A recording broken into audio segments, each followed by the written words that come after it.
Hello and welcome to another episode of AWSP's News You Can Use. Student walkouts were the big news across the state and across the entire country. There's no better reminder that our students really are the future of our country. Their voices are powerful, and we all carry a tremendous responsibility to educate the whole child beyond making sure that they pass English and math. It's not a coincidence that the students at Marjory Stoneman Douglas High School, shining a spotlight on school safety, are so effective. They've got a first-class debate program and tons of arts and leadership opportunities. It's a good time to remind you that the Association of Washington Student Leaders also has best-in-class leadership programs from elementary to high school. Check out their website for more information. Regardless of where you stand on the political spectrum about gun control, there's little debate about the need for more mental health resources. On Tuesday, May 8th, the Washington State Mental Health Summit takes place at the University of Washington.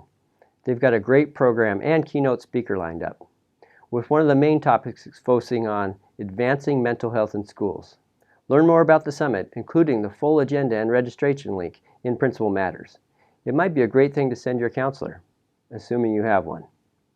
Speaking of counselors, Jostens shared this great story with us. Capitol High School has a great board posted outside the counseling office where students can give a shout out to a staff member.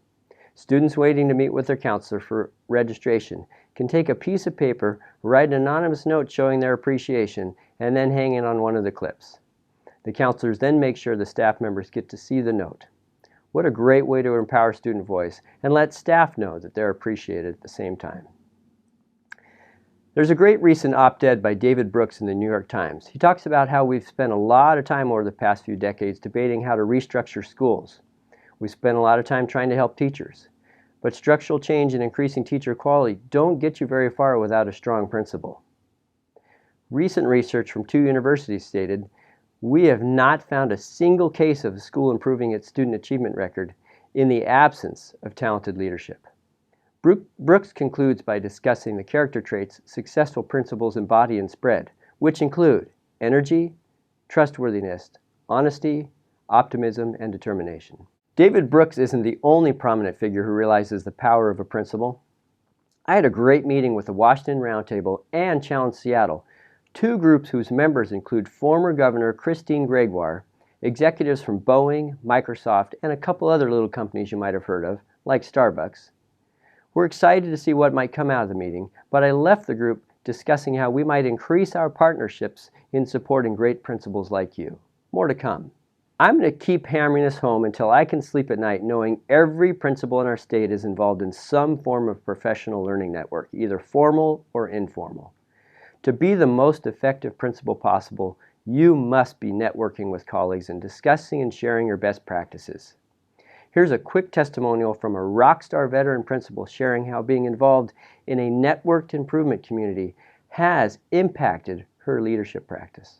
I've just been so thankful that I've been able to engage in the equity work that we have over the past couple of years. And every time I come to a meeting, I go home with new tools so that I can engage in that conversation with my staff members. And it has been something that was on my heart for a long time, but I didn't have any tools to really engage the staff in that conversation. And I feel now that I've been given many different tools, and on top of it, I have the people resources that I can access, not only the people at AWSP, but Caprice Hollins, and also I've developed these great networking with the other principals. Every time that I've come to the meetings, I've gone home with more information and a sense of confidence that I can lead that work. I'm certain that had I not been a part of this program, I would not be leading that conversation now. So I think that has had a clear impact on my ability to lead my staff in the area of equity. Thanks, Erica. If you're looking for some new tools and skills to hone your craft, consider joining one of our ongoing and powerful professional learning networks we'll be kicking off this summer. You can also act sooner by registering for our 3rd Annual Equity Conference or Summer Conference. Details about all of our professional learning opportunities are available on our website. Well, on behalf of all of us here at AWSP, keep up the great work for kids, and we'll see you next time. This ought to be a total train wreck. I'm going to keep going on hammering on this until I'm going to keep going on hammering this. We're just going to do this part again too, because why not have another slice? I had the flu earlier this week. 10% on the iPad. No pressure. My throat's got like 8%. Got a nice new radio voice though. 7%. All right, that's good.